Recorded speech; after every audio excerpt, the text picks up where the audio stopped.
My name is Dead Palette, and I like horror stories, and I haven't read Gateway to the Mind in a long time, so I'm going to reread it and see if it holds up.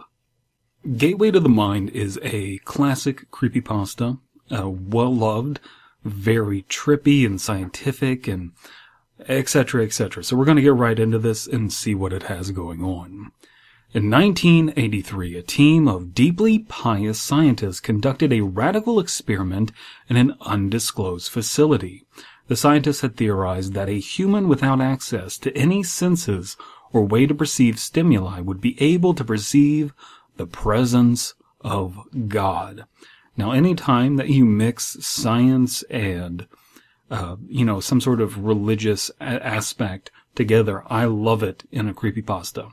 And I especially like anything that takes place before I was born. I like when we're delving into history that I don't know about. And that's what's going on in this story from the opening. This one comes out and really catches your attention from the very beginning with the concept and gets the concept out into your mind and then elaborates on it. What happens if humans don't have the material world to feel around in? Will they feel a presence of God? Will they discover something? They believe that the five senses clouded our awareness of eternity, and without them, a human could actually establish contact with God by thought. An elderly man who claimed to have nothing left to live for was the only test subject to volunteer. To purge him of all of his senses, the scientists performed a complex operation in which every sensory nerve connected to the brain was surgically severed. And there's an asterisk there, but I don't think that they ever elaborate on the asterisk. Although the test subject retained full muscular function, he could not see, hear, taste, smell, or feel. With no possible way to communicate with or even sense the outside world, he was alone with his thoughts. So again, really enjoying the opening aspect to this story. Further elaborating on the premise, this was back when creepypastas were actually a lot more sparse on detail in terms of specifics, or at least some of them were. There were kind of different categories, and as I have opined many times, creepypasta is a term that doesn't really mean anything and means even less now than it did when this story was written and circulated as a copypasta. So this doesn't tell you who the man is or give you any insight into this man who had nothing to live for. We're just told that, and I think that this is something that could be elaborated on in a newer version of the story, perhaps, if someone wanted to spiritually make a successor to the story that expanded upon it. Scientists monitored him as he spoke aloud about his state of mind in jumbled, slurred sentences that he couldn't even hear. After 4 days, the man claimed to be hearing hushed, unintelligible voices in his head. Assuming it was the onset of psychosis, the scientists paid little attention to the man's concerns. 2 days later, the man cried that he could hear his dead wife speaking to him, and even more, he could communicate back. The scientists were intrigued, but were not convinced until the subject started naming dead relatives of the scientists. He repeated personal information to the scientists that only their dead spouses and parents would have known.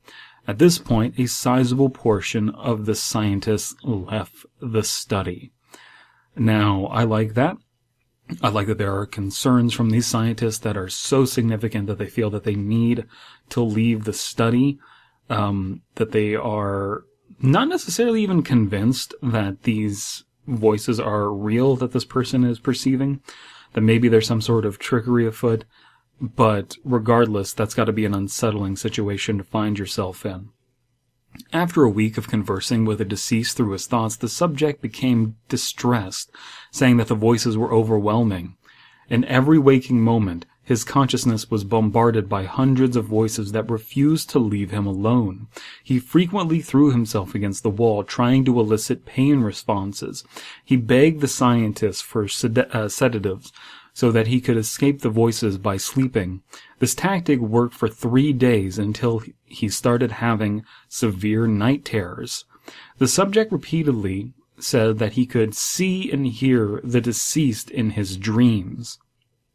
Okay, so now we're we have this moment where we're kind of put into the spiritual aspect of things with him being able to name off dead relatives, but the story isn't over yet, and it's kind of just gotten started. Even though it's a short story, we're kind of pulling ourselves back to the scientific aspect, the material aspect, where we're now talking about his body again, and these distressed, moments that he's having where he's trying to elicit a pain response to feel something, because, I don't know if you've ever had anything numbed.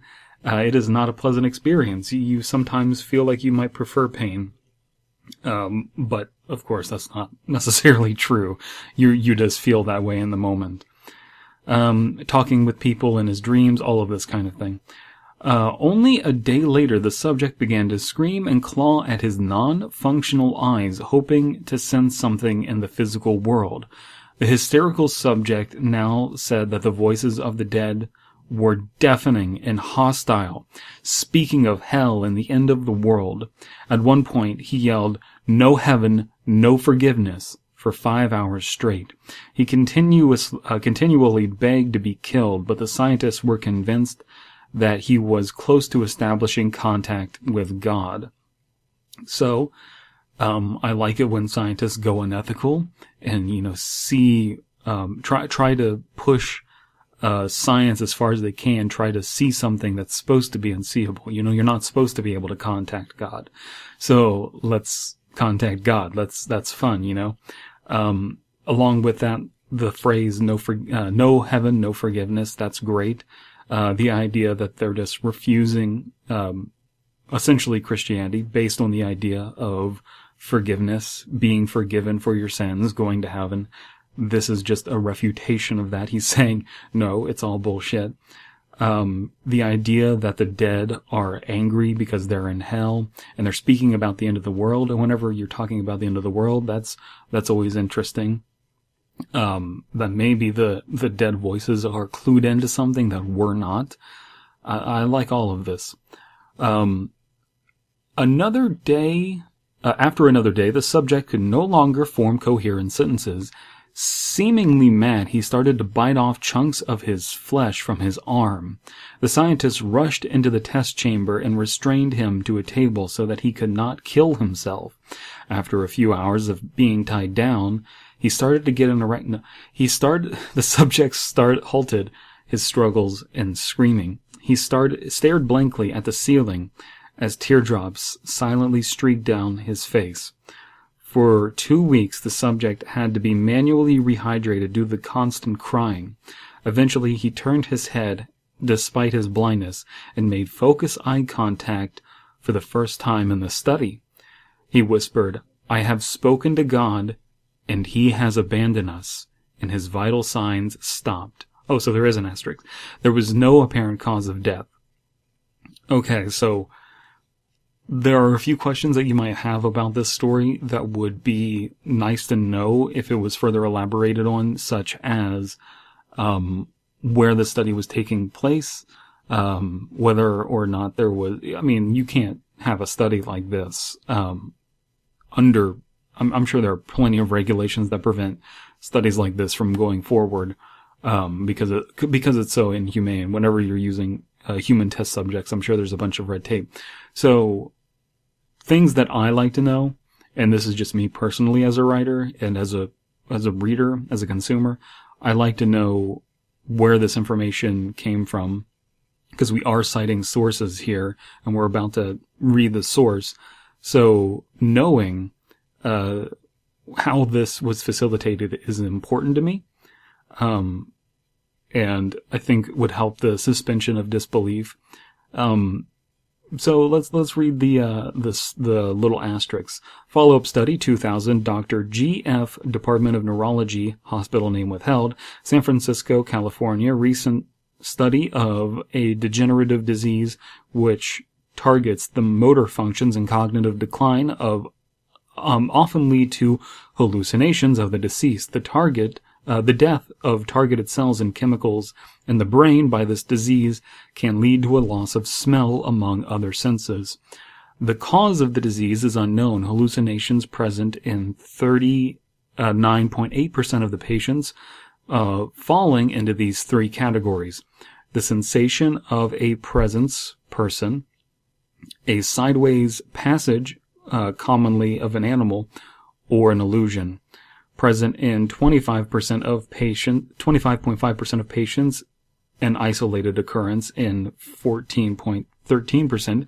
Visual hallucinations, present in 22.2%, isolated in 9.3%, and auditory hallucinations present in 9.7%, isolated 2.3%. Continuing study in San Francisco, California, 2003 to present.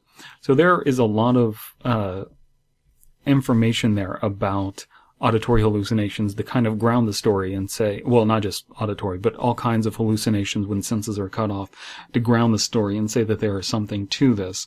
Of course, all of these can be explained by the onset of psychosis. They kind of lampshade that in the story by saying the scientists figured that he was just going insane, when they elaborate on, no, he had proof by communing with the relatives of the scientists that were dead. So I really enjoy this story. Definitely let me know what you think. I think that this story holds up. There are definitely what I would consider missed opportunities, but again, it's just my opinion. I'm sure other people might have different opinions.